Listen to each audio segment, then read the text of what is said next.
Hello guys, মই আজি আপোনালোকৰ লগত মোৰ এডিআৰইৰ স্মাৰ্ট টিপছৰ বিষয়ে আলোচনা কৰিম। মই কিন্তু 6 মাহ 7 মাহ পঢ়া নাছিলো। মই ধৰক 20 দিন মান পঢ়িছিলো।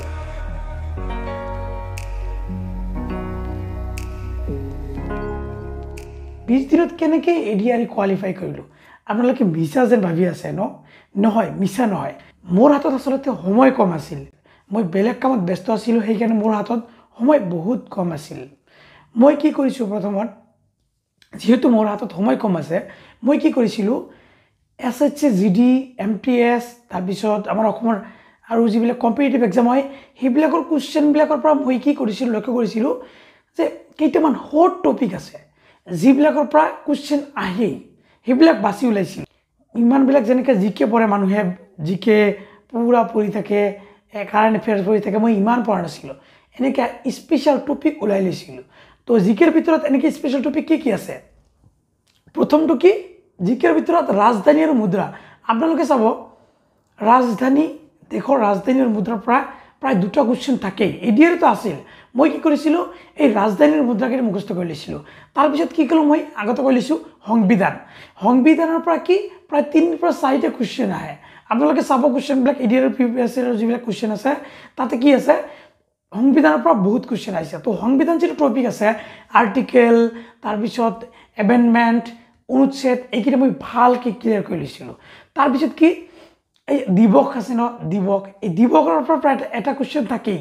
তো দিৱস মই মুখস্থ কৰি লৈছিলোঁ, ইম্পৰ্টেণ্ট চাই। তাৰপিছত এই যে দেশৰ বৰ্ডাৰ লাইন কোন দেশৰ বৰ্ডাৰ লাইনৰ কি নাম, ইয়াৰ পৰা এটা কুৱেশ্যন থাকে। এইটো মই জিকেৰ ভিতৰত এইটো মই ক্লিয়াৰ কৰি লৈছিলোঁ। তাৰপিছত নৃত্য, ফক ডেন্স বুলি কয়, যে কোন ৰাজ্যৰ কি ডেন্স, এইটো মই ক্লিয়াৰ কৰি লৈছিলোঁ জিকেৰ ভিতৰত। এইকেইটা মানে মোৰ মতে হট টপিক আছিল। মই এইকেইটা ক্লিয়াৰ কৰিছিলোঁ আৰু গোটেইকেইটা একেবাৰে কমন পৰিছিল। তাৰপিছত তেনে জিকে অলপ চাইছোঁ, কিন্তু মেইনলি এইকেইটা চাইছিলোঁ। তাৰপিছত এনেকুৱা কিন্তু ইংলিছতো আছে। আপুনি চাব প্ৰায় গোটেইকেইটা এক্সামত কি চিনোনিমছ আৰু এণ্টনিমছ আহে। মইতো জানো ইয়াতো আহিব। তো 4 মাৰ্ক আহিছিল চিনোনিমছ এণ্টনিমছৰ পৰা। মই 500মান চিনোনিমছ এণ্টনিমছ বাই হাৰ্ট কৰি লৈছিলোঁ। মই জানো ইয়াৰ পৰা কুৱেশ্যন থাকিবই। তাৰপিছত ফ্ৰেজ আৰু আইডিয়ামছ, এইটো কিন্তু এটা কমন টপিক, এইটো ইয়াৰ পৰা কুৱেশ্যন থাকেই প্ৰায় বেছিভাগ এক্সামতে। তো এইটো আমি ক্লিয়াৰ কৰি লৈছিলোঁ। আৰু এটা হ'ল one ward substitution. One ward substitution মানে কাক কি বোলে, ওৱান ৱাৰ্ড ছাবষ্টিটিউশ্যন আপোনালোকে জানে ইংৰাজীত। এই 3টা টপিক মই বঢ়িয়াকৈ ক্লিয়াৰ কৰিছিলোঁ, পূৰা কমন পৰিছিল। মই এই ইংৰাজীৰ ভিতৰত এই 3টা টপিক ক্লিয়াৰ কৰি লৈছিলোঁ আৰু এই 3টাই কমন পৰিছিল। আৰু এটা দুটা থাকে আৰু আপোনালোকে পঢ়িলে জানেই, অলপ আৰু এক্সট্ৰা হৈয়ে যায়। তো পূৰা ইংৰাজীৰ ভিতৰত ভাল নম্বৰ আহিছিল। তাৰপিছত কি কৰিছিলোঁ, মেথছতে এনেকৈ মই হট টপিকছ ওলাই লৈছিলোঁ। মানে প্ৰায় মই চাইছিলোঁ এই কম্পিটিটিভ এক্সামবিলাকত কি হয়, প্ৰায় 60% কুৱেশ্যন কি হয় কেইটামান টপিকৰ পৰা আহে। এই টপিককেইটা কি, percentage, average, interest, profit and loss আৰু ৰেচিঅ' এণ্ড প্ৰপৰ্শ্যন।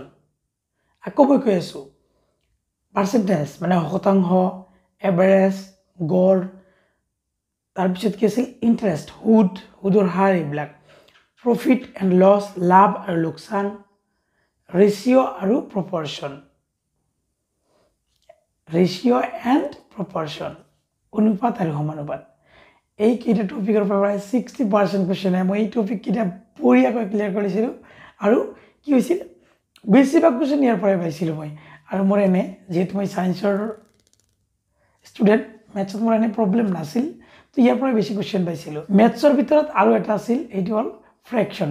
এই ভগ্নাংশ কোনটো ডাঙৰ কোনটো সৰু, এইটো কিন্তু আপুনি চাব বেছিভাগ এক্সামতে এইটো আহে। তো এইটো মই ক্লিয়াৰ কৰি লৈছিলোঁ। তাৰপিছত ৰিজনিঙৰ ভিতৰত, ৰিজনিঙৰ এনেই কিন্তু চেষ্টা কৰিলে গোটেইবিলাক পৰা যায়, কিন্তু কেইটামান টপিক আছিল মই ভালকৈ কৰি লৈছিলোঁ। দাপোনৰ প্ৰতিবিম্ব মানে মিৰৰ ইমেজ, সেইটো মই ক্লিয়াৰ কৰিছিলোঁ এই টপিকটো। তাৰপিছত ঘড়ী আৰু কেলেণ্ডাৰ, ইয়াৰ পৰা থাকে, সদায় থাকে, কিন্তু আপোনালোকে জানে ইম্পৰ্টেণ্ট, এইটো ক্লিয়াৰ কৰি লৈছিলোঁ। তাৰপিছত ব্লাড ৰিলেশ্যন, এইকেইটা মই ৰিজনিং এনে ক্লিয়াৰ কৰি লৈছিলোঁ। আৰু ফিগাৰৰ পৰা যিবিলাক আহে এইবিলাকতো এইবিলাক এনেই পৰা যায়, চেষ্টা কৰিলেই পৰা যায়। এনেকৈ মই যিবিলাক হট টপিকবিলাক ওলাই কৰি লৈছিলোঁ। আৰু যিবিলাক কাৰেণ্ট এফেয়াৰ্ছ আছিল প্ৰায় সহজে আছিল, তো এইবিলাক কেতিয়াবা হৈ গৈছিল মোৰ এডিআৰিত একেবাৰে কোৱালিফাই হৈ গৈছে কোনো প্ৰব্লেম নাছিল তো আপোনালোকে কি কৰিব পাৰে এনেকৈ স্মাৰ্ট টপিকবিলাক যিবিলাক আছে এইবিলাক ওলাই ল'ব আৰু এইবিলাক পঢ়িব স্মাৰ্টলি কম সময়ৰ ভিতৰত আপোনালোকে এডিআৰি কোৱালিফাই কৰিব পাৰিব যদি মোৰ ভিডিঅ'টো ভাল লাগে চেনেলটো ছাবস্ক্ৰাইব কৰিব আৰু আপোনাৰ মতামত কমেণ্টত শ্বেয়াৰ কৰিব নাপাহৰিব বাই